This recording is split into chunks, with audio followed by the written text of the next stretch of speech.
Ladies and gentlemen, welcome to the 411 on the 442, the official live podcast in Botswana where tactics meet the truth.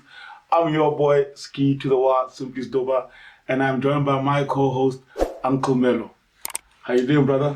All good, buddy. Easy. First things first, we'd like to apologize for Costi not being here due to him having to do other things, but he will join us in the next episode, man. Now, Mr. Uncle Melo, let's talk football. Yeah. How's your week in terms of football, my brother? What was going on in my actually this weekend for me football wise, again, mainly because we haven't started preseason to that extent. I think we were playing just a small friendly.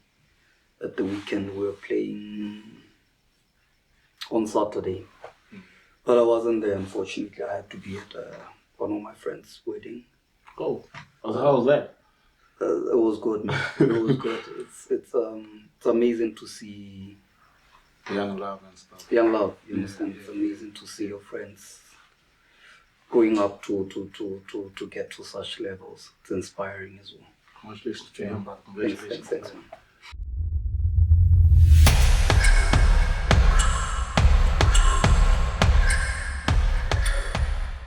As you know, the season's about to start. I'm amping up for that. And with the season starting, there's always the talk of what's my team going to do? Yeah. How big is my team? Can my team really this season go all the way? And then there are those conversations about what's the bigger club? Who's the bigger club? Right? And I want to pose a question to you, especially in Botswana. What would you define as a big club? In terms of, is it the fan base? Is it what a club has done in the past? Is it the money? Or is it what it's doing right now? Because for me, Extension Gunners is a big club, but they haven't been big in a long time, but they have a really big fan base. Would you still consider them to be a big club going into this coming season? You think FC 45 is a big club? Yes. Yes. The reason I'm asking is because it's contextual. Yes. Well, at least to me, Yes. understand, because when you talk about how big a club is, big is subjective in its own sense. I could be talking about how big the crowns are, because I've been at other teams, but I've never seen supporters coming to training from Tuesday to Friday. You understand? Yeah. So for me, contextually, that's a big club. Yes, you see. Yes, And then there's somebody else who will tell you big is when there's a fixture, the whole town comes alive. Yes, you understand? In the context of Gunners. Yeah. But then again, if we are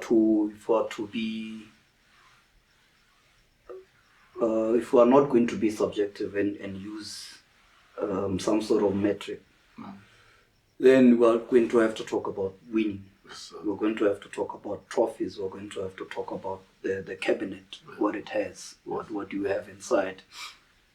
So right now, I would say, in terms of winning, Galaxy have all the rights to claim themselves as being a big club. To claim that they are a big club. You understand? Yes.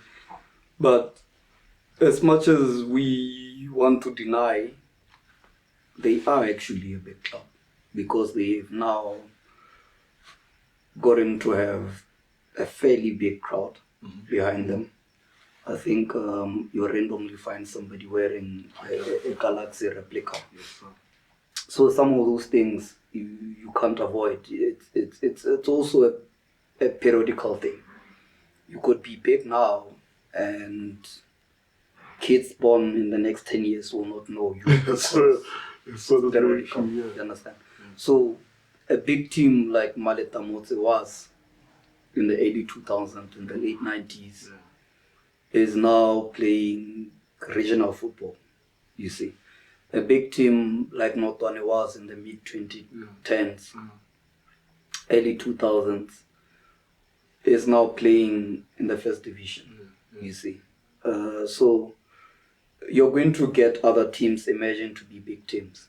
You're going to get, for example, if SOA wins the league this season, they finish second next season, they win the league the other season, they are surely demanding to be called a big team. Okay. Regardless of how big Rollers is in our minds, regardless of how big Chiefs is in our minds, yes, because we attach love, we attach memories to these conversations. Yeah. But to me, a big team is a combination of these, but in all honesty, you can't be a big team without winning. So trophies, yeah. You can only call yourself a big team once you've got while you are at that point. You see. So yeah. Very interesting topic. I really like that because I had a chat with a friend of mine. He was saying how big Man City, how big a club Man City is. And I was telling him, you can't call it a big club because of its recent winnings now. When you see Liverpool, the likes of Nottingham Forest, that's still big clubs because they won these things. And he told me, like you were saying, but it's about what it's doing right now. True. And then it hit me, damn. It's a big club because everybody's wearing City tops. Kids are talking about it. It's the club people want to go to. And they've won everything in the last 10 years. Yes, sir. Why would they be a big team? And for me, I guess that's the statement, and that's the statement that has to be true because it's what's going on. See, the thing is, for a club to be a club, it starts with the player being that player. And without us being hypocrites, we like to say, as a player, you're as good as your last result, right? Yeah. Your last match. Yes, sir. So as a team, you've got to be as good as your last performance, as good as your last trophy. If it was 20 years ago, then surely you're not a big team. You understand? No, I understand that. I understand that, my brother. All right, then. So then let's move to our local teams, and I'll get into this and say, a lot of conversation has been had about who are the big teams this season. And for me, from the way I saw it and from what's been going on in that movement, maybe you will disagree or maybe you'll agree with me. It's safe to say the big four this season will be looking at maybe Mochudi Center Chiefs, Gaborone United, Township Rollers, and Jwaneng Galaxy. Simply because of the way they've been making the noise in the media and for what they're doing. I would say that. And then I would break it into deeper things and saying from what they've tried to do within their own pre-seasons, right? I would say those are the teams with the most aspiration from the way I see it. What's your take on that? True. I think there's a bit of ambition that comes with claiming that. Yeah. Like I've mentioned with Center Chiefs, there's a bit of ambition that comes with the investment that they've made. Surely they would want to be claimed as one of the big teams going into the season. Surely they would want to be one of the big teams at the end of the season. But when you look at a team like Rollers, for example, the preseason was dumbed down by the whole transition thing, where I don't think they're prepared well. I don't think they are a team that looks like they will win the first 3, 4, 5 games. Oh, really? They don't look like it. But when you look at GU, for me that's the team to look out for this season. Okay.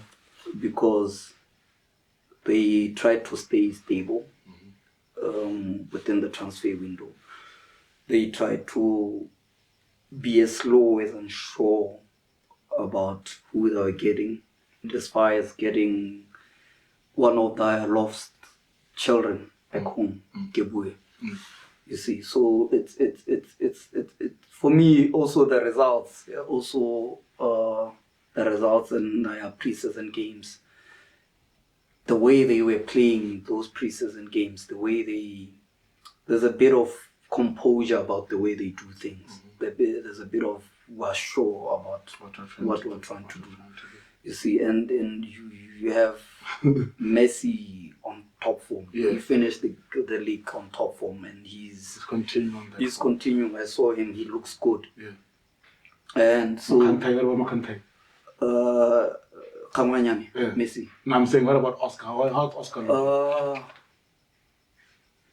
The thing is, he's one player that plays with confidence. Yeah. Once he gets in his stride, it's very difficult to keep him down. Right now. You see, he hasn't gotten on that stride. You see, but then there's a thing that comes with continuity. They didn't distract the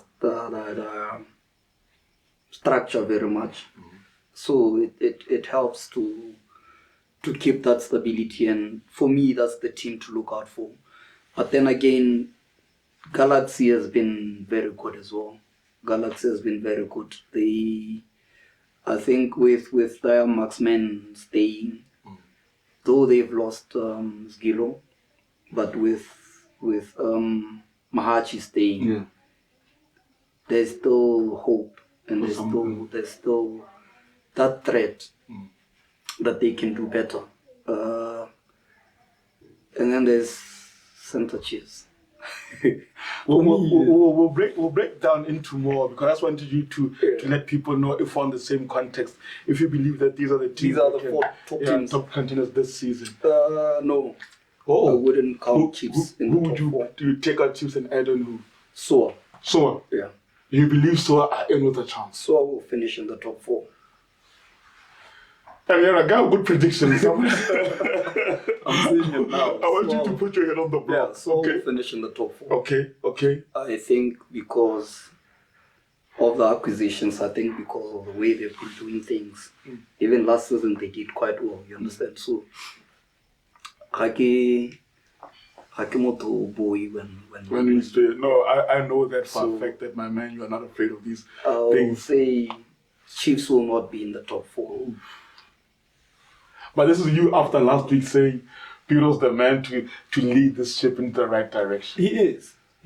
Okay, but it'll take time. Not this season. Okay. I think he should know that as well, that currently that's not a winning team. Yes. It's a lot messier than it was when the season ended. And I don't think that was his intention. And so if the cohesion doesn't come before October, then for a long he's not finishing top 4 this season, that I'll say. But will he finish in the job if he doesn't finish top 4? Will he stay with the job? If he still doesn't finish top 4, will he be coach next season? In this whole league, he's the safest coach. He has the most stable job. I'm not even there. But honestly, I don't see Chiefs in the top 4. I don't see Rollers in the top 4. Oh. So now you're taking 2 out of that 4. I would say Galaxy. Yes, sir. Orapa. Yes, sir. Sorry, Galaxy. In no order. Is this in an order or in no order?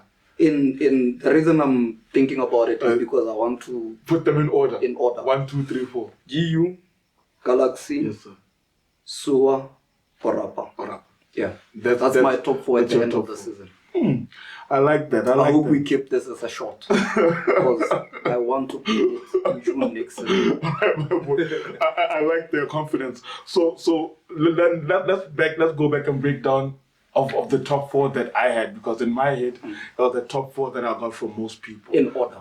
No, not necessarily order. For me, it was just the top big 4 teams. The big teams, right? Okay. We can break down GU first. GU remained unbeaten in all their preseason friendlies. They beat a contender in Yosuwa Flamingos 2-1. Yeah. They beat Muchili Center Chiefs 6-3. And then they went and played a team called Lijabato. We don't know, it ended 2-1, but there was a lot of speculation behind it ending, right? On top of that, they won the league, ending Galaxy's unbeaten run, right? So for me, and along with our new sponsor, for me, I'd like to ask you, do you believe that this is destined to be something that's going to continue, not only this year, but the year after that, and maybe 3 years in a row? Can you sustain this type of trajectory going up and stay up to a point where they become a Sundowns of this country? They almost are. They almost are, you say that. You know why? Because, my man, there's something that changes when the owner actually loves football. Yeah. And it's not about business. Yes. That gentleman loves Botswana football. So I don't see him doing anything stupid to disrupt the growth that they are currently going through. They've become a very stable club. You don't hear any negative press around them. Like when you hear about you don't hear anything bad. Not being paid, you understand? Like that, yeah. So it's not very concerning right now for me to boldly say they could easily dominate. You see, when a team does so well and it's so well structured, it attracts certain type of players. And I think if they continue like this, they could easily then get, for example, look at the kid that's at Chiefs, Mufokeng. He fits perfectly in GU. Yes. So for me, he's going to go to Chiefs and play very well, have a good season. Yes, sir. And then Chiefs finishes 5th or 6th. If GU calls, he's going to go. He's going to go. You understand? That player, I still don't know why I don't know his name. Number 2 at Chiefs. He's the sort of player that fits so well for GU. Yes, sir. I have very good number 8s in Ramwari and the short guy. What's his name? The guy they just signed. No, not Chiefs. Oh, GU. Oh, okay. There's a short guy that's in the national team. They have very good number 8. Yeah. So he would fit well. So for me, I look at that and I see... The guys you're thinking, is it either Ditsile, Piri, or Karabo Piri? Yeah. Karabo Piri. Yes, sir. And Karabo Piri and Ramwari, if Chiefs does so well in the fact that these players perform, they have good seasons. Though the club doesn't finish in top 4, they could be easily attracted to GU because of the structure. Yes, sir. If game goes to GU, you are sure GU is winning the league again. That young kid goes to GU, you're sure GU is winning the league again. Yeah. You see, they look at a player like Mahachi. If they attract him, I don't think he'd say no. No, he wouldn't. Then surely they win the league again. You see, you see, Zulu just went to SUA. If Zulu has a good season and GU calls, he'll probably take it. He'll come. So they're not very far from being a Sundowns because of the stability, because of the fact that they are well run as a club and they're performing well. Yeah. Does it come down to the new head coach? I mean, I don't know much about Dimitar Pentev, but from what I heard, he's a guy who's big on the defensive lines and he's a good tactician. Is it because of him that this has suddenly changed, or you could put any coach at GU, whether it be Philemon, whether it be anybody, and he could get the results? And he could get the results. To mess up. But why? I mean, let me just break it down here. From the insiders, right? Yeah. They're saying GU are refining their in-game positioning and defensive lines, anticipating tighter offside definitions because of this upcoming VAR. Right? That's what they're actually working on right now. Is VAR coming? That's what we've been hearing, dog. And that's something we're going to also touch on is, are we as Botswana ready for VAR? They're trying to get VAR into the country by the beginning of this season.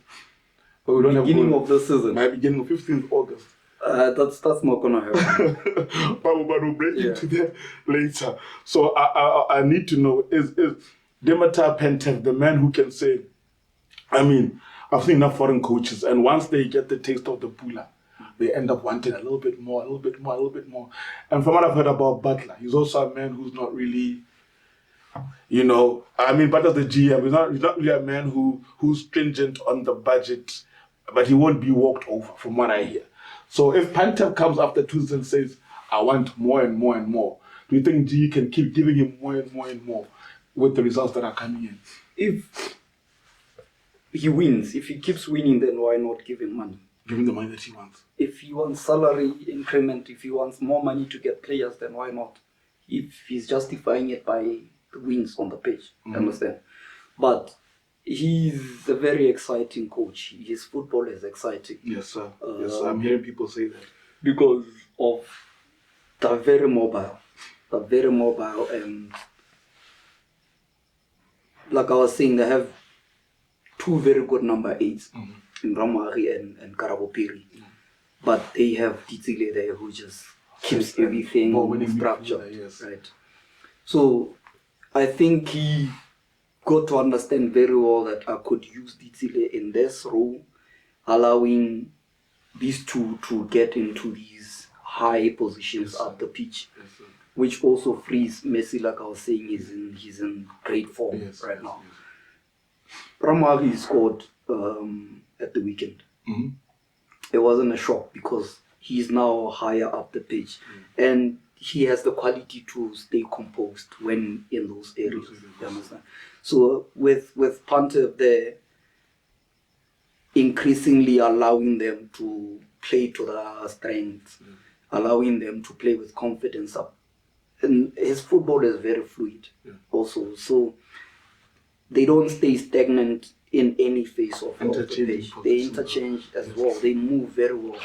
They have their fullbacks going as high as just over the halfway. Wow. So that keeps whoever you are talking to who are saying they structure very well in terms of keeping the high line and checking the offside trap. They do that well because they want to play the ball in the last third. Most of the game they want to be in your last third. They want to be creating a lot of chances. This is why they score a lot. I wasn't shocked that they put 6 past Chiefs.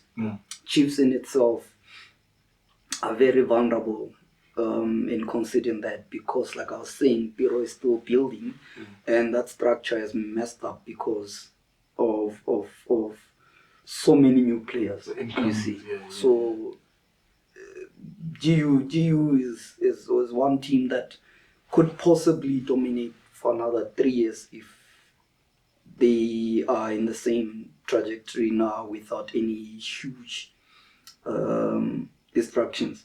Remember, Chelsea, we never thought anything could happen to Chelsea. And next thing, Roman has got to sell. We don't know. There's the forensic audit. You never know what can happen. We never know. Maybe Zach is gonna have to sell the club.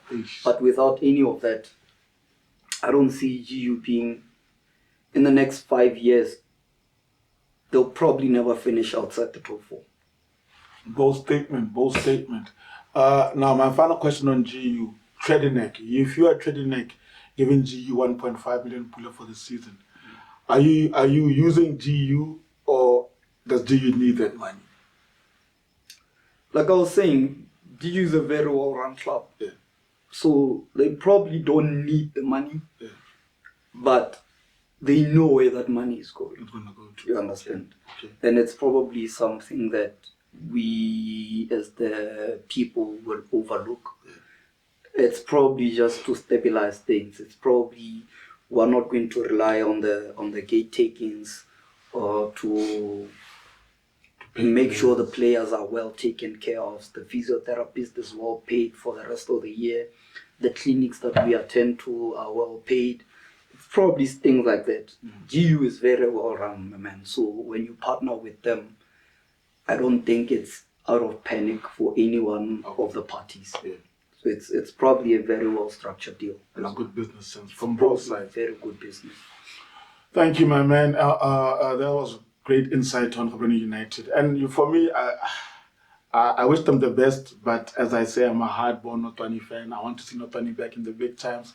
But you are one of those teams that I can watch because of your entertaining football. Now, Jwaneng Galaxy. For a long time, for me, Galaxy has been a money team. They've been a team that has been invested with money from the mines because it's a prestatal team, I believe. So I just believe that they've brought success. Until the season before last, when I actually saw them play, and I saw that the coach at that point had an idea of what he's trying to do. Now, this new man, Sean Connor, I don't know. Having seen the preseason results, the teams that were playing, they played Viva Dynamos, they beat them. And then they played Lesotho's Bantu FC, they beat them. But they beat them 1-0, right? Yeah. And these are teams that are actually in lower tiers in their countries.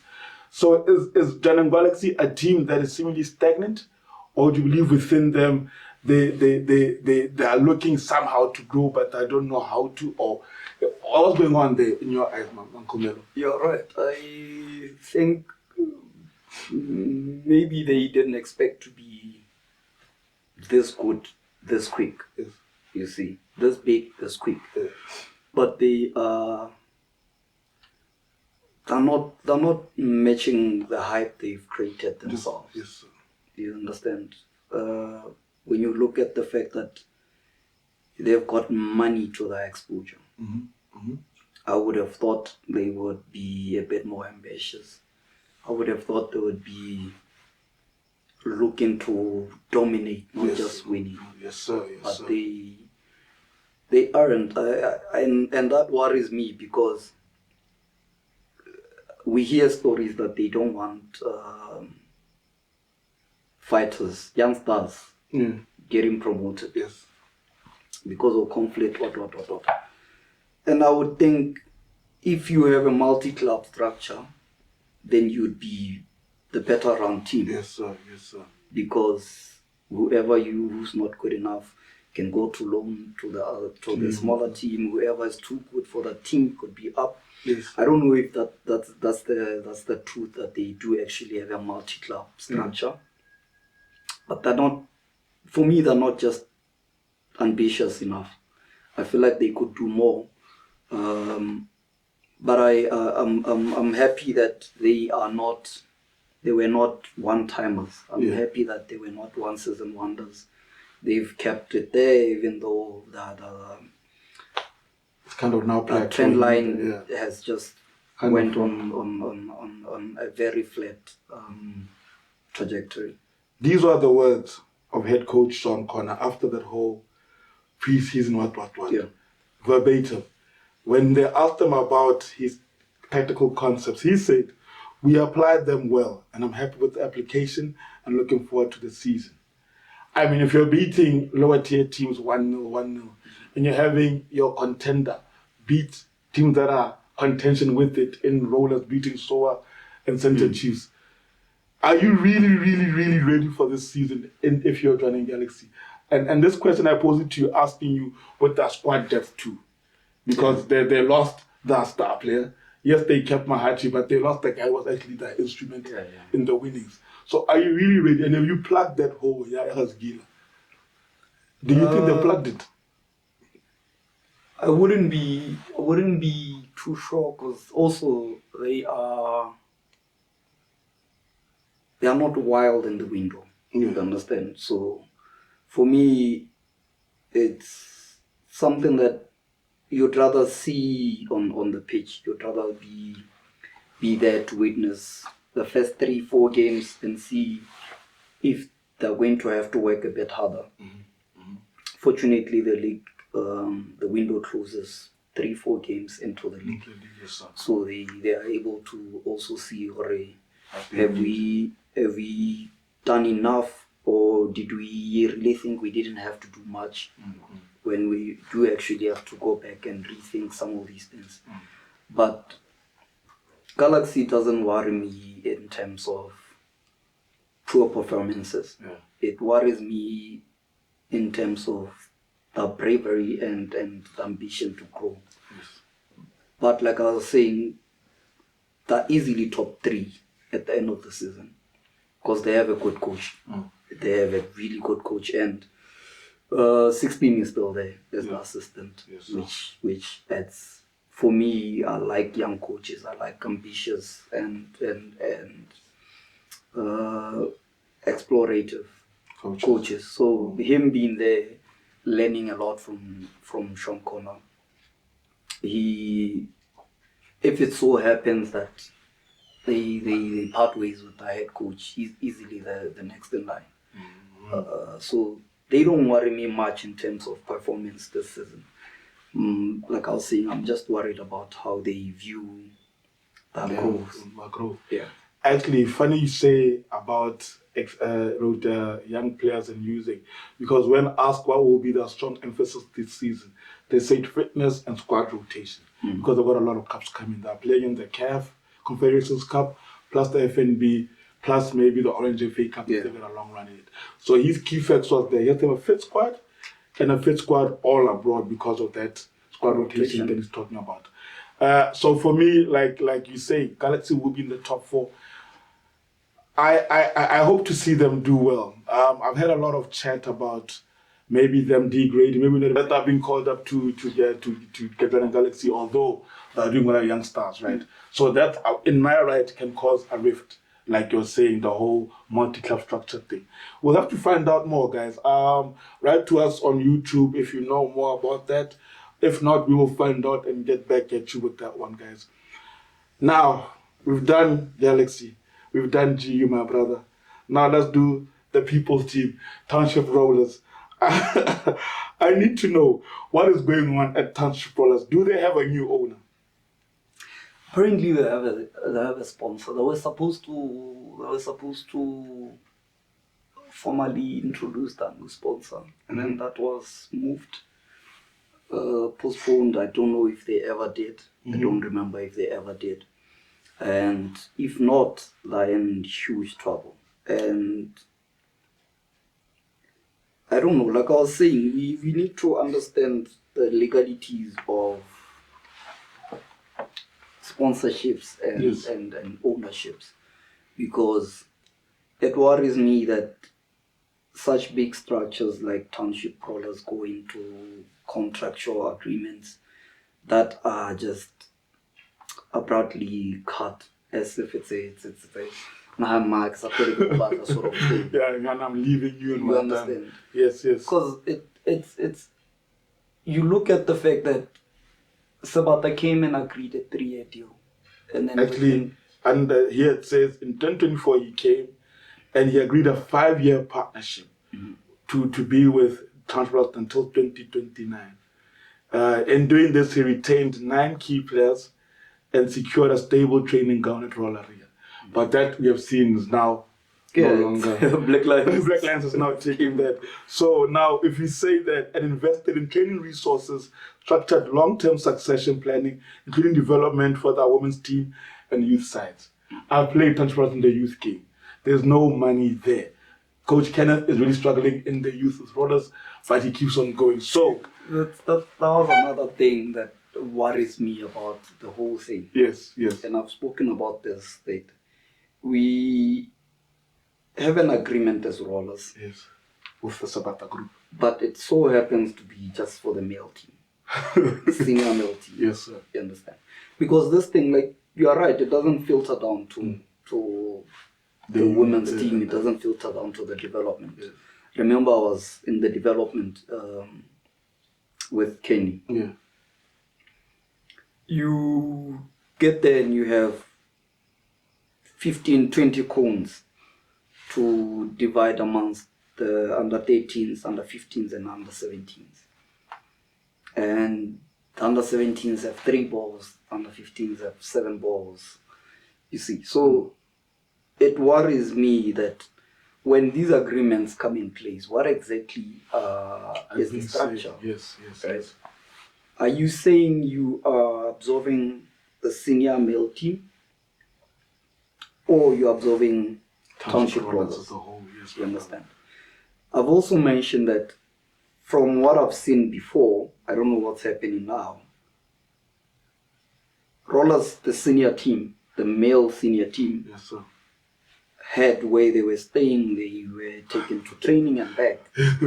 But the women would train, and in many occasions, I would see them walk into station to grab combis after training. You see. So, and then when these things happen, you think somebody will explain, or a simple contract, is it for the senior team Yamajita, or it's for Rollers? And then again, there's the relationship going on, because surely it's not a contractual agreement. There's no relationship going on. And then next month, the guy is gone. Yeah. And there's no legal implications. Yes. As to say, why is he gone? What happened? You understand? Yes. So I need somebody to explain to me when we go into these deals, what exactly is going on. Because you can't have a guy coming to assume as high as 90% ownership of a club and just drop it and go when there are implications that come with assuming so much responsibility. Yes, sir. Yes, sir. So maybe there's something I don't know clearly, but as messy as this whole situation is for them, it's going to come to show on the pitch. On the pitch. Because there's no arrangement that they can put in place that will satisfy everyone in that structure, that will translate onto the pitch. Surely they haven't been paying the players. Is the manager going to stay throughout the season if not paid as well?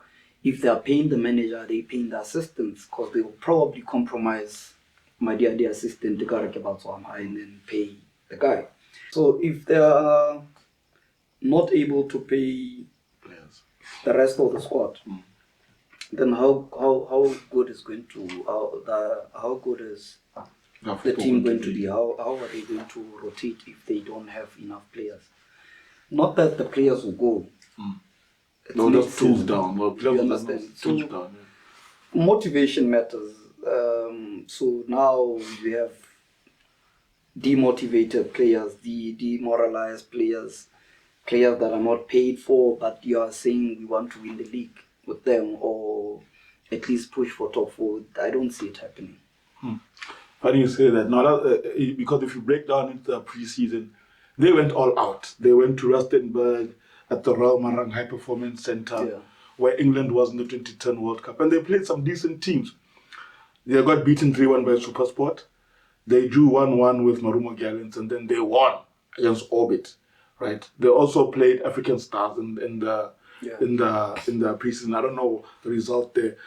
With those type of teams that are playing and the results they are getting, is there at least not an inkling of hope to say, hey, but this team can still do it at the highest level if they're playing these big names? Or are we saying Marumo Gallants obviously didn't take their best?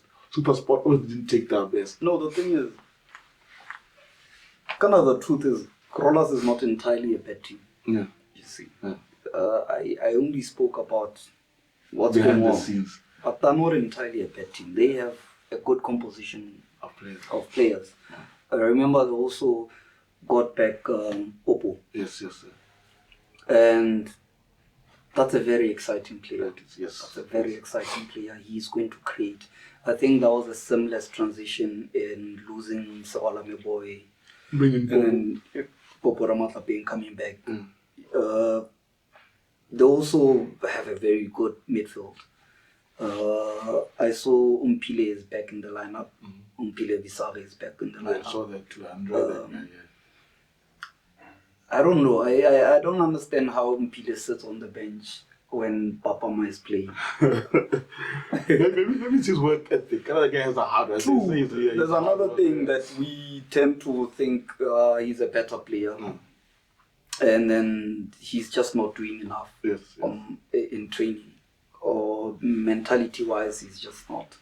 But quality, for me, Umpile is very good. Umpile is a very confident player. He breaks those lines with ease because technically he's very gifted. So sometimes I wonder how Papama likes to linger around his number 6. Yet he's given the number 8 role to carry the team forward. Most of the times you'd always find Boy almost to the right side. Kind of giving that weight to receive the ball. Because he was lacking that connection with Papama. And so the closest he could get to the ball was from the right back. You understand? So he would always shift to the right. And even when there's a guy, Tupula, whenever he come on, I like that name. From the left wing, he would always find himself in the 10 because Boy is to the left and Papama is not closing up that gap. So they would always lag on that side. If you remember the game they lost to Orapa in the FA Cup. Yeah. Because of that. All Orapa did was there was a guy that came from the bench who went to the right side, and then 3 minutes later, the coach called him to go to the left side because the whole left side was exposed, exposed, yeah. You see, freeway. So it becomes easy for you to pick or there's something lacking, and it's a domino effect of Papama just lingering around his number 6. He could even go past his number 6 to go receive from the center back. Yes, I've seen him do that a few times. For me, seeing Visari there with the new coach, it gave me the confidence to say he will dominate dire midfield. I think he'll play a lot of games and maybe get Popo into the game a bit more, allowing them to be creative. They've also signed, I don't know if the signing is confirmed, but there's a guy called Benzema who's very bold. He's very strong. He's tall. He's a striker. Yeah. His hold-up play is amazing. So hopefully that gets Popo creating a lot for Benzema. So I don't think Rollers is an entirely bad team, but all these bad things happening could affect the team. But then, like I was saying, I don't see them in top 4. For me, I can echo that because, like you said, they hired a coach in July 2025. Zidane, I hope I'm saying this right, Zidane Zivotnovic. He's a Serbian coach, apparently with mad experience in European and African competitions. If you get a coach in July and your season starts August, has he had enough time to work with these boys? And like you say, could that affect, including maybe Papama starting, could that even affect us to finish even lower down the league if he doesn't connect immediately and the players don't get what he's trying to achieve with them? It matters a lot in what sort of person he is. Because sometimes you come in and you're this imposing structure and people just reject you immediately. Or you come and you find out what's been happening and how you can make additions to that. And that becomes a seamless assimilation into whatever structure that was. And he strikes me as the kind of guy that doesn't disrupt everything to build his own thing. So I don't see it taking him too long to get on with it. Also, the thing is, when you have so much experience, as they say, some of these guys, I genuinely feel like they cooked our seed. Same here, my brother. But if he has the experience, as they say, it's easy for you to come and say, oh, that's quality. Why has he been on the bench? Oh, that's quality. Why was he out on loan? Oh, there's a kid called Schedule who was at Madrid. Very, very, very, very key player in Madrid getting promoted, that kid. He's a Rollers player and he's back with the senior team. I really hope they give him the chance because that's an amazing talent. And apparently he's still very young. So under 21 maybe? No. Probably 21, 22. Okay. But he's exciting. He's a winger. For me, if they give him the chance, he bags 7 to 10 goals at the end of the season. Yeah. He's so good. He's so direct, and he fits a lot on those balls breaking the line, and he runs behind the defenders. He's got a good cross in him. He's got the confidence to beat his man, take the man one-on-one. Put in a cross. He's very confident. If they give him a chance, There might be something. They are working with a dynamite there. All right. I appreciate that, my brother. And now we can move on to the final team that I was getting people to say, you better put this team in the big clubs, otherwise Ski to the Wild will have you away with you. The Chiefs. I had a lot of chat about this, and he said, you know what, let me just do it, man. Which sent the Chiefs. They have splashed big in the window. I don't know if they splashed big, but they've splashed in the window in terms of acquiring players. And I believe we can both say that when you get as many players as that, there's no way that you can have a complete unit in enough time to win a league. And that's something we can both agree on. But how well or how far do you think they can get with this current setup and this current reshuffle or rebuild that Pino's trying to achieve? You see, it's always funny because such setups, especially with so much good talent, the cohesion might not be there in the league. But it's easy to win cups with such because it's not a same first 11 all the time. It's a cup game that needs to finish. So sometimes you've got to take risks. You've got to set this guy on the bench to bring this one because you need to win that game. Unlike where in the league you need stability, you have your first 11, you have a back four. You don't just tumble with those. But Chiefs could do very well in the cup, in the FA Cup. Yeah. But like I was saying, I don't see them winning the league. They'll probably challenge for the league next season. Not this season. Not this season that's starting.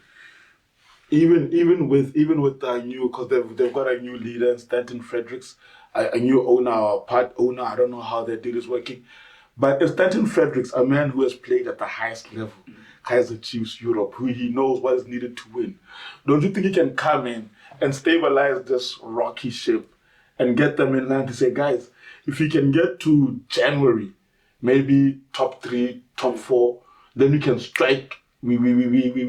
Let's. I don't know if they'll do it. We decrease the squad, we loan, we sell who we don't need in January, then we do the final push. Don't you think maybe that's the thinking into saying, let's get big now. In January we trim down, then we finish the season. Maybe. By the way, Spiga has always been one of my most favorite players, especially when he was at Chiefs. So I hope to meet him one day. But ambitions, like I always say, they come from the top. Whenever there's an ambitious leader, people below him start to become delusional and then just believe in his vision.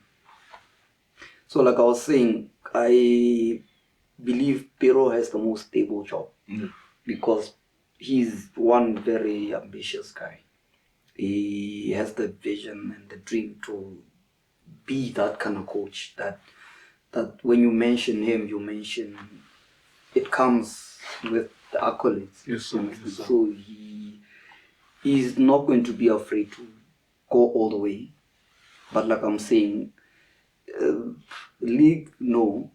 FA Cup, pretty much my top 2 favorites. Yes, to go and win it. To go on and win it.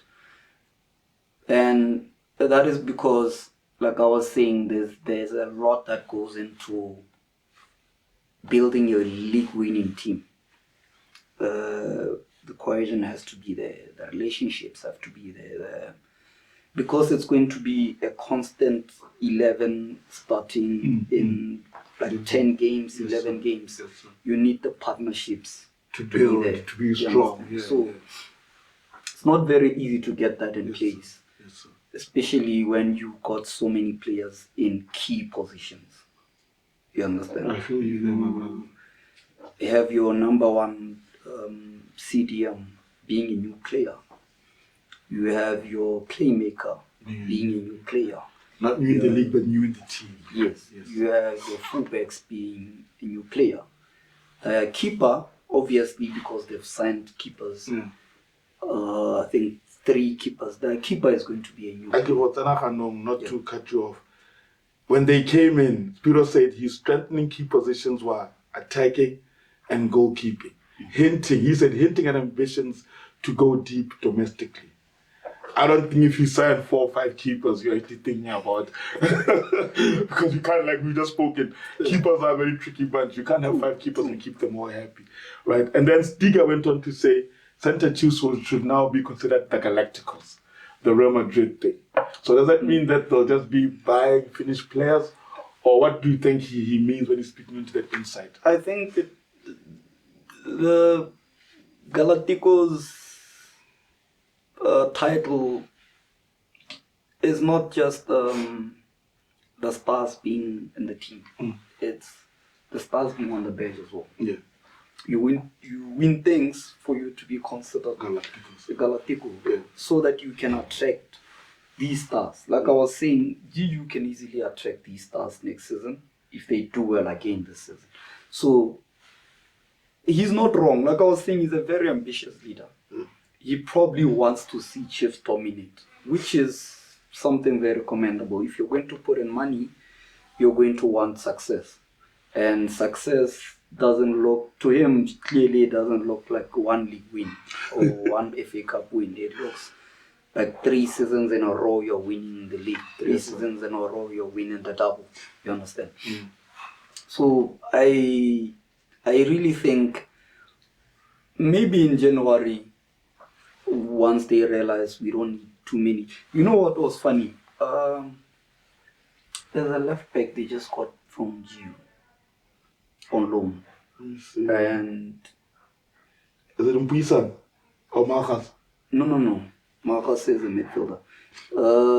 They got Tammy. There's a young kid called Tammy from GU on loan. He's a left back. Yeah. I would have thought he was going to be the starter. He's good. He's very good. So how would you loan that kid to Center Chiefs, your rivals, your contenders? Like I was saying, I've mentioned the kid actually before. Yeah, I think you have, yeah. Biro worked with the kid at GU. Okay. Saw him from development, introduced him into the team, and then when he went to Chiefs, he got the kid on loan, right? Then he just went back on loan, that same kid, going back to GU, to Chiefs after renewing with GU. Now, I'm thinking he's going to be the starter at left back. They go in and get the senior left back at GU on loan again.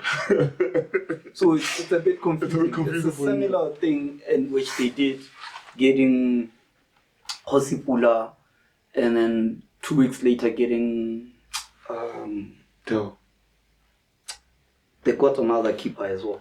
You see, so it's, what are you doing? They're kind of thinking about what are you trying to achieve. You see, it's and from what I'm hearing, they're still trying to sign more players, which would mean because they're trying to get a blend of new players and selling on the old or the underperforming. Which for me, I don't really understand, because you come into a team that finished 8th. Nobody that really had a standard performance, maybe besides Ronaldo.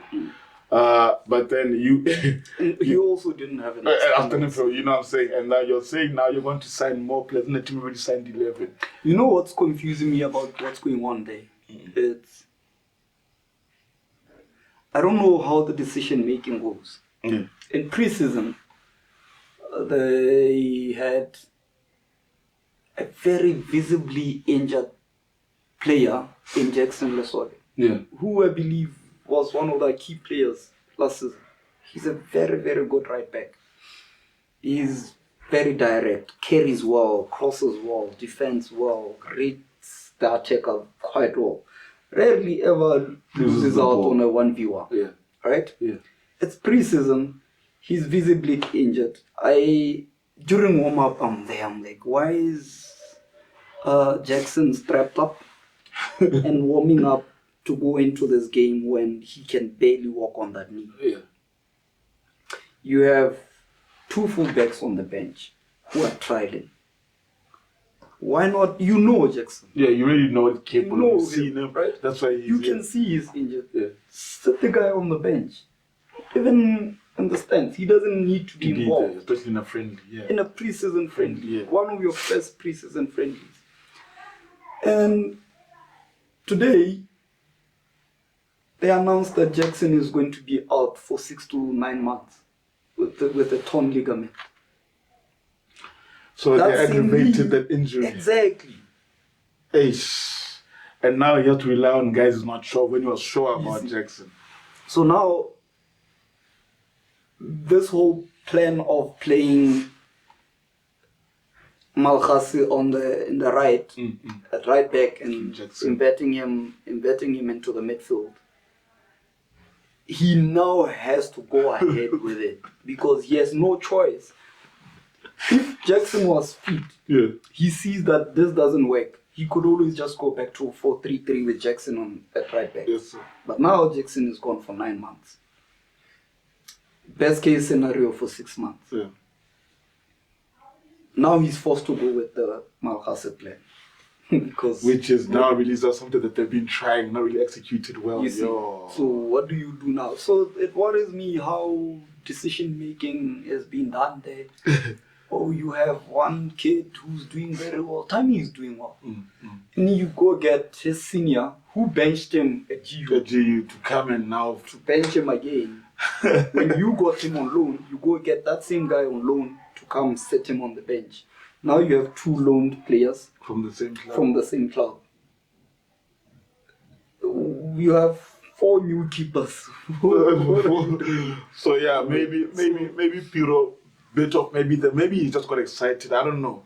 I really don't know him that well. I knew him as a player to be an exceptional player. I don't know what he is as a coach, but from what we're hearing, his appointment is to signal a return to club tradition and identity, bridging history with fresh ambition. Now, we've just been talking. Does signing 4 or 5 goalkeepers show ambition? Does it show a man who's panicking? Could be 2 ways. Like, that's right. The thing is, like we've spoken, Chiefs is a big team. Traditionally, Chiefs is a big team. And so, there's that dream that we want to be seen to be dominating again, which I was saying, Stiga in his right deserves that because he's put in the money. You understand? He's got the right to say to Biro, give me the silverware. But give it to me now. Is it warranted to go on and sign everybody? No. No, I don't think so either. See, but it could be, like I was saying, Piro has the most stable job in all the Premier League coaches right now. So it could be, get me these players. At the end of the season, we know who we are disposing, who we are keeping. And we're building onto that so that 2026, 2027, we're going for the league. Yes, sir. And we start our dominance. So it could be for me and you, because we're outsiders, panic. It could be they're just overdoing it. For them, it could be a simple plan of, right now, before teams sell us players at stupid amounts, seeing that we have the money, get as many as you can. Before people start thinking that we are going to scramble for every player for the dominance because we just won the league. Get everybody. If we don't win the league, it's fine. But we at least have so many players that we are able to filter through at the end of the season. So it could be both ways, where it could go bad, could actually be a good plan. Good plan. Yeah. But will that then give him time to see everybody? I mean, now I'm sure his squad is what, 40, 42 No, I players? don't think they're 40. This is what out here and we think they're 40. Logically, there's no team, even logistics, it doesn't give you the chance to have over 28 players in a squad. So I think he can manage that squad. He could possibly be able to manage that squad. Also, like I was saying, for me, having such a squad gives him the right to go all the way in the cup. In the cup runs, And it happens a lot. Yes. When teams have a huge squad full of quality, maybe not manageable in the league, they always tend to win the cups. The cups, yes, true that. And so he could back himself up and say, I've won the cup. Yes, I finished 5th in the league. I've got the cup and I want more players so that I can win the league now. So I totally back him to win the cup. Yeah. He's also he likes to experiment. So things like I was saying, a cup game is totally different. So it allows you to be brave enough to bench this person, play this person, give this one 5 minutes, give the other one 20 minutes. It allows you to play around with the pool of talent that you have. So I totally back him for a Orange FA Cup. But he has to stay winning to keep all these players happy. If they play Orange FA Cup, then they lose first game. Now he's got a cluster of these dudes saying, Coach. It's not very easy to... Yeah. Also, it rarely ever happens that you dominate on the league, in the cup. Yes. Because, like I was saying, a league takes stability. The league takes cohesion. The league takes partnerships and understanding, because you want to normally have your first 11 play 10 games in a row. Yes, sir. Without injuries, if God is on your side. Yes. So it's not very easy to dominate the league and dominate the cup, because now you are doing so well in the league. You go to the cup, you are thinking, let me take that same team to play the cup. And then you are 2-0 down. You sit him on the bench. He's not used to being set on the bench because he's been playing 10 games in a row. He goes back to the league, could easily be looking at you. He's not going to use his words, but he gives you the eyes to say, play. Now he doesn't give you the same output. Yeah. I believe maybe that's where your man Enzo Maresca did very well with that big squad, where he had his cup squad keeping Modric happy with the Conference Cup, then he had his FA Cup squad, then he had his league squad. I believe if Piro could do that, then maybe hopefully for me he'll have a good season. For me personally, I see them finishing 7th. And I don't see him staying in the job this end of this season. That's the way I see it, because I see fallout with those big egos, right, of players, right? I don't see Ronaldo being happy sitting 3 games in a row whilst Gila plays. And Gila, I see him also wanting to play a lot of those games, right? And then you're going to have this thing of, where did all these guys fit? How do I fix this puzzle? So I wish him the best. I don't want to see a fellow coach suffer. I wish him the best, and I hope that he does achieve what he wants to achieve. But for me, it's a bit too much too soon. And I guess maybe we'll talk about Center Chiefs as the season goes on. My brother, this topic I'm about to introduce to you, I don't know. I don't know what or who drummed it up there at BFA to try and introduce VAR into Botswana football. I don't know if you've heard anything this season. I don't know if you've heard anything about it, but here's what's been said. VAR in Botswana, implementation, status, and timeline. Botswana is actively preparing to introduce VAR in its domestic football competitions and could become the first country in the COSAFA region to implement the system. They want to have this thing in February, BFA held a VAR implementation assistance and accreditation program in Gaborone. In April, COSAFA conducted training sessions where referees completed 25 hours of refereeing with the VAR system to become accredited, certified.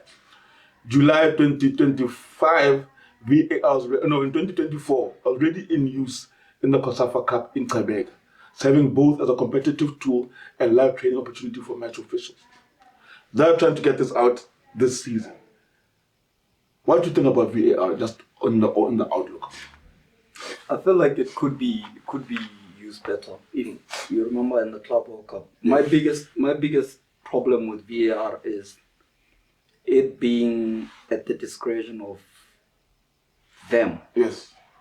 You see, I've seen in cricket where the captain has the right to, I think, 2 VAR calls. Yeah, TMOs, yeah.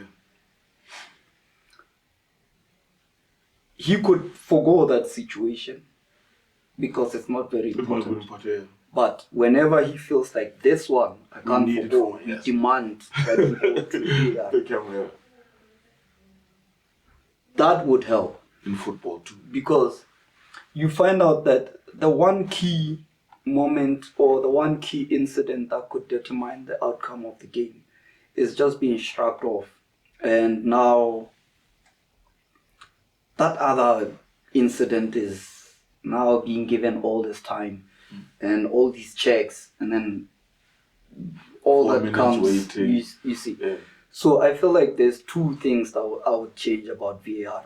First being not at the discretion of the referees and the VAR people, but allowing either the coach or the captain to call for it, to say, I need this right now. This one incident, I need us to get it checked.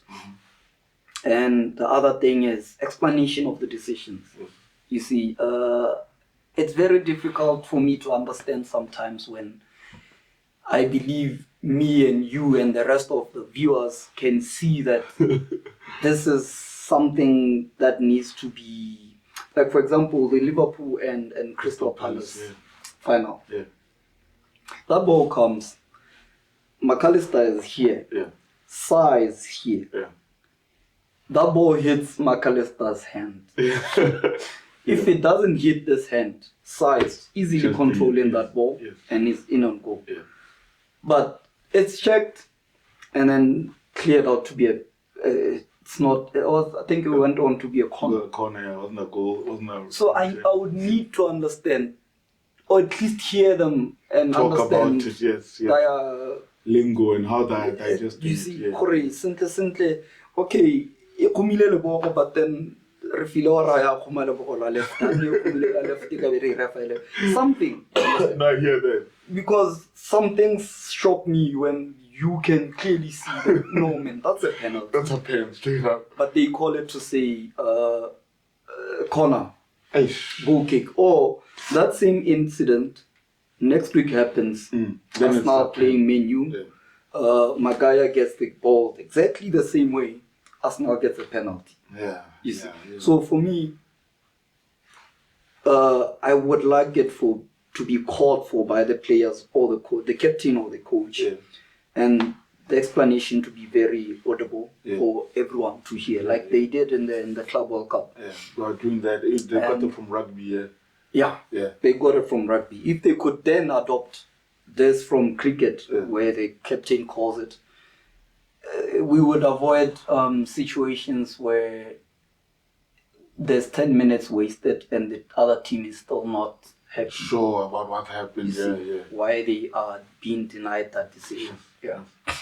Maybe, and before we continue, let me just tell people, for those of you who don't know what VAR is, it's Video Assistant Referee. It's a technology-assisted officiating system introduced to support on-field referees in making the key word being accurate decisions during key moments of a match. For example, goals, penalties, red cards, or case of mistaken identity. Keyword in that statement, my brother, being accurate. We've just been speaking about how subjective it is and the accuracy in somebody's opinion. I can see something as a red card, you don't. So is it giving us accurate decisions? And do we really need VAR in football? I think football has always been a game of emotions and opinions, and should have been left like it is. Yeah. Because if you are to come and say we want to kill that part about football, where your opinion is not about mine, then there has to be proper justification. VAR has to be properly accurate. It shouldn't still leave us arguing whether VAR was correct. You understand? Then what's the point? But then again, I personally feel like it was another way they put in place to be able to control the outcomes of the games. Because VAR was always there when, if you remember the Holland versus Argentina game, VAR was there when Messi held the ball intentionally. yet the referee still gave a Holland player a yellow card. Yeah, I remember that one vividly. VAR was there when Messi hit the Holland bench with the ball intentionally. Yeah. But they didn't do anything about it. You see, so for me, I feel like it's a measure in which they control the outcome of the game. You look at Crystal Palace on Sunday. If Dean Henderson doesn't show up for penalties like he did, Liverpool wins. Win that game, yeah. Right? Which is probably what was supposed to happen. They had just been denied in the 90th minute the chance to win that game through a penalty that was an actual penalty. Yes, sir. If it wasn't a penalty, if he doesn't get that ball hitting his end, then Sarr easily controls and scores that 90-minute winner. Yeah. So they're denied in both ways. The chance to actually score for themselves and the chance to be rewarded with a penalty. Yes. So now it robbed them completely of everything. You see. Yeah. So I don't think we need VAR, honestly. I feel like it's a business people's tactic to control the outcome and control how much money goes into their pockets. Funny you say that, because I was having a chat with one of my friends about it coming, and I was like, how can VR come when we are still having one camera on top? Like we have that one camera with the VGA camera, not even 5K, and then we don't even have goal line technology. See, with sometimes even you know, well, at least I think we all know that because I've played football, I know a player but not because the other player held the shoulder. We because we played a touch. So you know, if we get that other angle, it will show that this is not a foul. Yes. Right?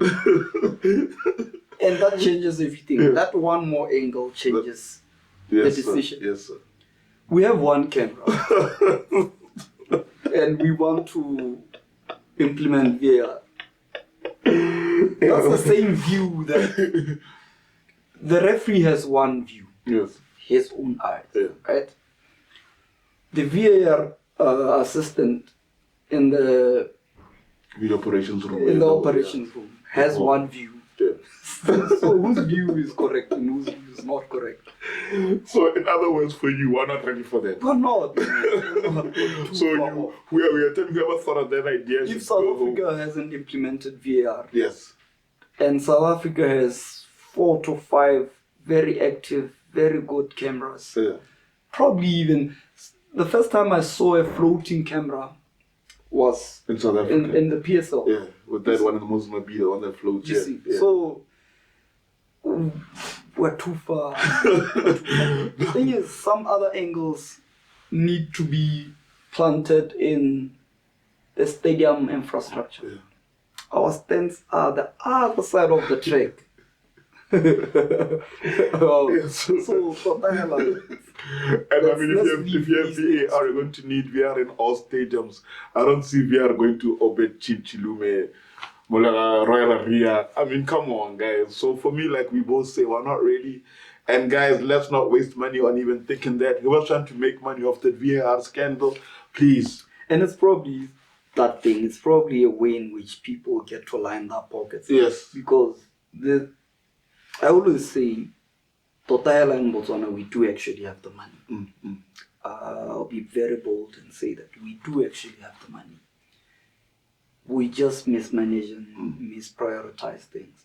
Why do we need VAR when we still don't have proper youth structures? Yeah. We don't have reserve teams. Sure. Our ladies' teams are not as good as they should be. Yeah. Why not take that money and invest it in the future? Yes, sir. Right? Yes, sir. Yes, sir. And when the quality of our football is good, then it will be... Imagine how many VAR calls are going to be there because of Ritumpula? You know, these little... Now, how many VAR calls are we going to have? Yeah, my brother, a lot. And for me, that's what I'm saying, guys. We will come, 411 will come and find out if we continue with that. We'll find you, whoever implemented that idea, because we're not ready. We are just not ready. Anyway, my brother, let's talk about something that is also, you know, quite concerning. I wouldn't say concerning. It's quite interesting because when it comes to football teams, they say the EPL is the best league in the world because of foreign players, right? Which for me would be fair to say because of the investment in the EPL. True. Then you go and say in Botswana, our foreign quota of players should be increased from 3 to 5, right? At the beginning, apparently it was said that you couldn't register a foreign player in Botswana unless he had 3 caps at an international level. They scrapped that idea. They went to 3. They went to you can register 3. Then now they're saying you can register 5. And after you register those 5 players, 3 of them can be on the starting 11. But due to subs, you can have all 5 at some point on the pitch. That law hasn't been stipulated yet to say, you have to substitute foreign players for foreign players. So you can have 5 players on the bench. At the end of the game, all 5 are playing. What does that do for our game in Botswana and the growth of it? Do you think we need foreign players to help our game grow? I know that before the 5-player quota, you could only have a max of 3 on the pitch. Yeah. So I don't know if now 5 could be on the pitch or 5 could be involved in the game. It says here there is no current rule restricting substitutions, meaning theatrically a club could field all its foreign players during the match. You get me? I think competitively it benefits the team because you, for example, Chiefs. From the top of my head, Chiefs has Yusuf the striker, Gavara, Mufokeng, and that cheap, I saw his name, some guy. But anyway, when you buy so many, surely you would want them on the pitch. Yes, sir.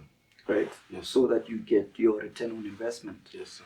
So it competitively benefits the team to say we are now allowed to use all our best players. Because sometimes when it was just 3, you would have to sacrifice somebody to have the other one on the pitch. Yes, sir. Not because he was poor, but because you trying to get something out of the other one. Yes, sir. I think it benefits the team. I think it will give us a bit of quality in our games. Like I always like to say, some of these average players in these other leagues are probably just average there, but better than our players. Yes, okay. So the more we get those, damn, he's good. He's good, yeah. And he's good in 1, 2, 3, yes, so sir. I could learn from him. Yes, sir. When, as a coach, when you have quality in your team, it's easy to implement so many things that you want to do. It's easy to teach the other guy that this is what I want you to do. It's very difficult to explain to 3 guys who have no idea what you are trying to do it. I get what you're saying. But when there's one, you work with the youth. You know that once you're introducing a drill and there's one that quickly got it, you are able to say, come, let's do it together. Show it to them. Yes. You see, and then because of the mates, they're able to read it from him. Like, this is how he's saying it. This is how he wants it done. You see, so when you have a bit more quality in your team, it grows the overall quality of your squad. So I think maybe to other people it's too much. Maybe you are getting too many foreigners here. But we've got too many foreign coaches anyway. Yes, sir. Yes, sir. True that. So why not allow Bring clubs them to sign whoever they want? You look at like you mentioned the English Premier League. And this is the concern that I have reservedly about the Zebras. Because now you're going to get these guys playing regularly because they're good. I can't deny that. Because they're good, they play regularly. But you now have all the best players of the national team squad being benched because they're not good enough. Now right now we have the bulk of the complement, the national team complement, playing regularly. Yes, sir. Are still not good enough at national team. But imagine now most of them being benched by foreigners. Now they're not good enough still, and they're not playing. And for the local league. So we don't have a good national team anyway. England, in my view, will never be a World Cup winner, at least in my lifetime. Because the best players are not the best players in the league clubs. Yes, sir. Yes, sir. So they're getting maybe the sixth best Gomen City will come be a starter in England. Exactly. That's why you can find guys playing for England, Botswana, Crystal Palace, Everton. You see, yes, so because that Man U, there are not enough English players playing. The top three strikers in the league, in the Premier League, in the English Premier League, are not English. The top three keepers in the English Premier League are not English. Even the midfielders are not English. You can go to any position right now. True, yes. You can go to any position. You find out of 11 positions, probably 2, they have each player in the top 3. And you want to compile a World Cup squad. Who's the best England left back right now? You have to think about it. Yes, sir. You see. Yeah. Who's the best England keeper right now? You have to think about it. He's Jordan Pickford. But Jordan Pickford is at Everton. Yeah. And Everton is not a top 4 team. Everton are not going to win the FA Cup. They're not going to win the Carabao Cup. Yeah. You have your number one being at a team that's never going to win anything. That's fighting for relegation season. He's not a winner, but he's going to win you the World Cup. How does that work? You see. So now you have Ditsile, who's our best CDM. I believe so too. I was our second on that. In the league. Yes, sir. And in the Zebras. Yes. He now gets benched by a foreigner, a DU, because the foreigner is good. Yeah. Is it say? Yeah. The foreigner is good. Benches Ditsile. We call the Zebras camp. We need Ditsile. But from, he's playing Sunday soccer. Yeah, 7 minutes, 10 minutes. You have Fortune. Fortune is not going to, if he doesn't go to the other wing, he's not going to start like ahead of Mufokeng. And on the other wing, there's also the other wing they're going to play Jamba. Yeah. Happy if you think about it, Fortune doesn't give you the dues in the next maybe first 5 games. Then you're starting to think, I've got this 40-year-old, whoever old winger he is. Jamba. Yeah. He's going to get on that's why I'm saying Fortune doesn't start ahead of Mufokeng. Yeah. Fortune doesn't start ahead of Jamba. If you want to win the league. If you want to win the league, yeah. And he's not a number 10. Even if he wasn't going to start ahead of Skilo. A false 9, that would be pushing it. Even if he's at 8, he's not going to start ahead of Shadikong. Yeah, can't. Shadikong himself is not good enough to start at the Zebras. Yeah. Because I personally feel like I need to find out what this guy's name is. The number 2. The number 22. Yeah. He's better than Shadiko. But because Shadiko came for a bit more money, and also I think he's been set on the bench because of the 3 foreign players quota. Yeah.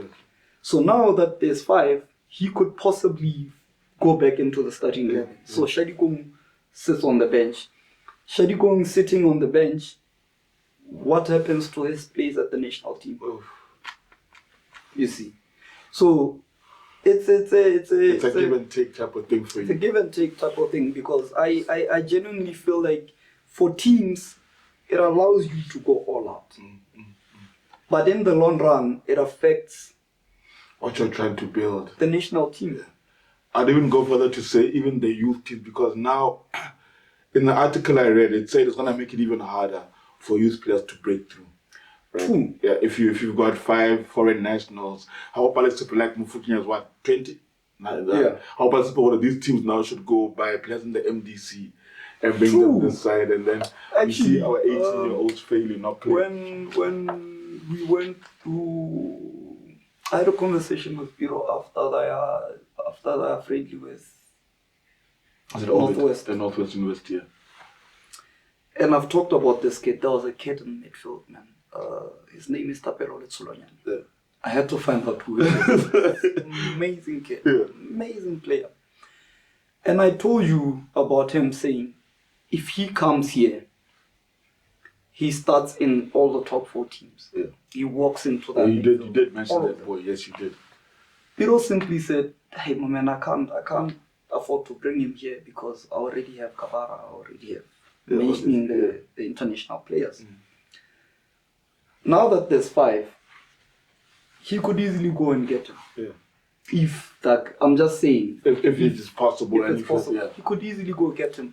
He walks into that midfield. Now he has Gavara and him. And Yusuf. And Yusuf and Mufukeng and the number 22. He's South African as well. You could easily go get him and have a really good midfield. But to the expense of Malghasi, who is a national team player as well. To the expense of Shadiko, who's in the national team as well. You look at GU, that midfield right now, that 3 is in the national team. Yes, right? Yeah.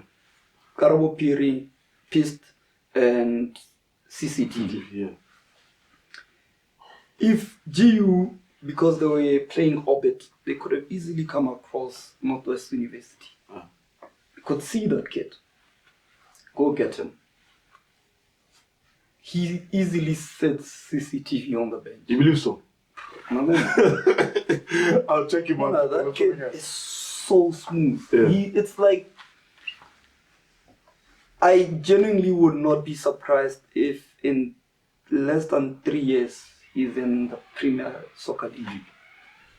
I'm telling you, he's an amazing talent. So he gets to GU, he sets Ditile on the bench. What happens to who's Ditile's number 2 at the national team? Nobody knows. Yeah. Because we never had the chance to actually see it there. It's always been him. Yeah. You could then go get Ricky Rato. Yeah. Or you could get Mandlebe at Orapa. Yeah. But are they as good as Titile? Probably not. Probably not. In terms of what we've seen Titile being able to do. Yes, sir. Yes. So, but I want to pose you, but then we've spoken about the foreign quota. I'll ask you, it begs me like in South Africa, how Sundowns or Falcons are saying, Lucas Ribeiro, he's Brazilian, but because he hasn't played for Brazil, he should then play for South Africa. Won't that leave doors for things like that in Botswana to say, here's Gavara here, he hasn't played for Zim yet, but he's been here for now a season. If we can get him nationalism, he can now become a Botswana and play for Botswana. Won't that even widen the gap, my brother, between our talent, now even worse, the youth, right? It will be sad if our national team, our leadership went to that extent. Is that desperate. Yeah. Because that's quick returns. Yeah. If you remember, there was a gentleman, very amazing player, the Terence Mandela. The Terence Mandela, yes. The Terror. At the time, I used to wish we could give him citizenship and let him play. He was amazing. Yes, sir. But that would have been. I would like to JJ would have suffered. Jomo would have suffered. A good friend of mine,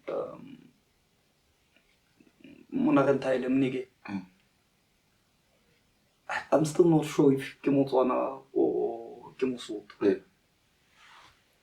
He could have easily played a huge role, right? Yes, sir.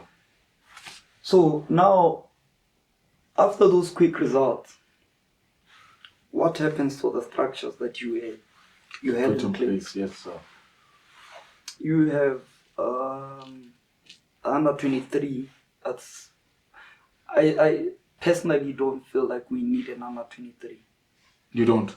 No, because I feel like integration to the senior team should be from under 20. Yes, sir. I'm also on that one. I feel like an under 23 is an unnecessary gap that's keeping players in this vacuum. Because of that group, it for me kills the growth of players, because if he doesn't make it out of the under 23 to the senior team, where does he go? Chances are Sunday soccer.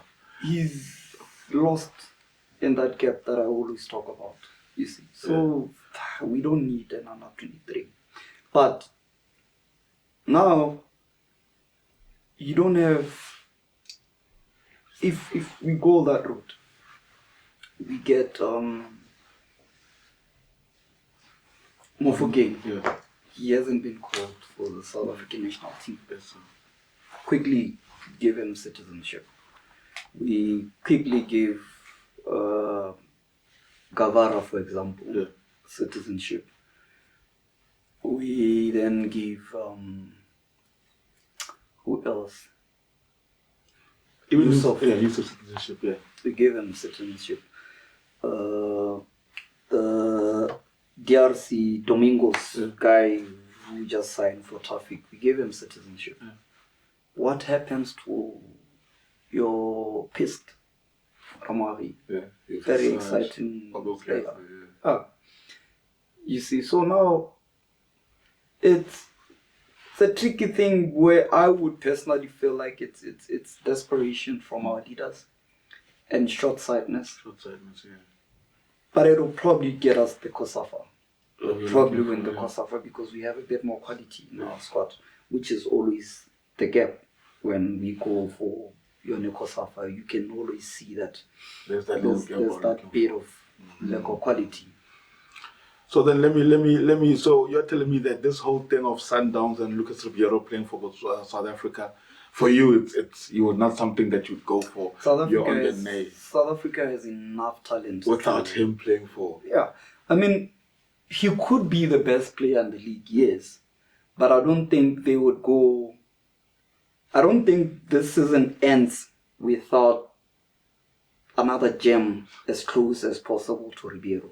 For example, Pirates has this Mariko kid. Yeah, I've actually seen.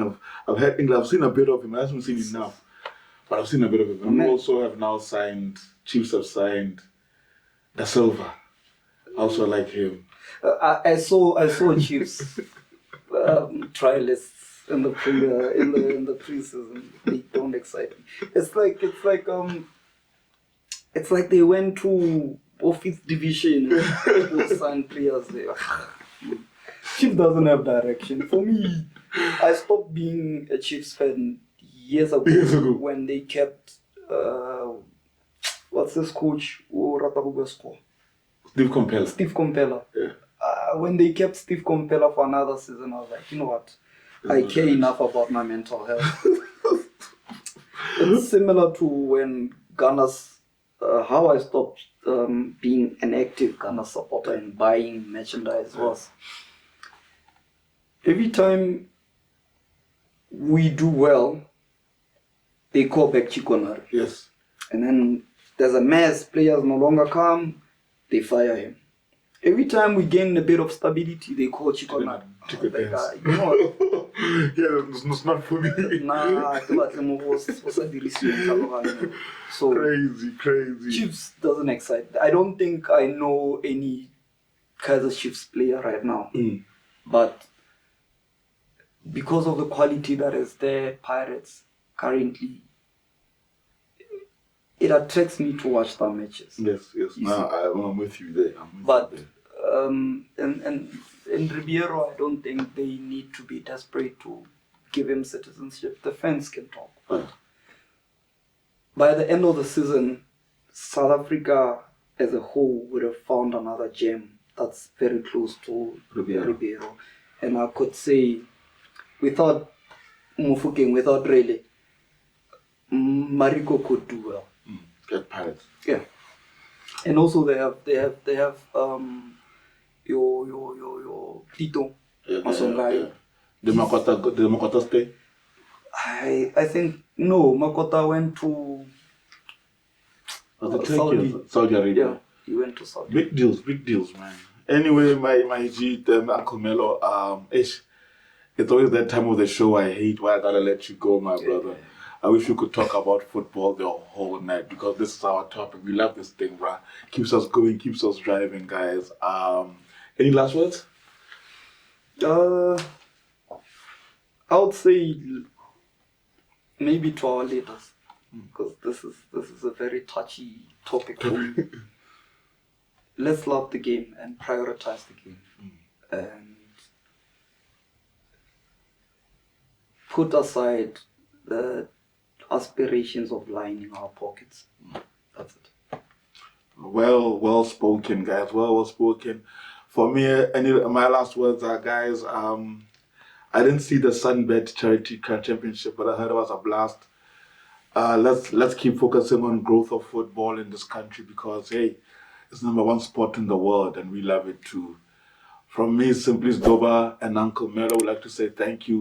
Like, share, subscribe. 411 on the 442. Tactics Meet the Truth. We out.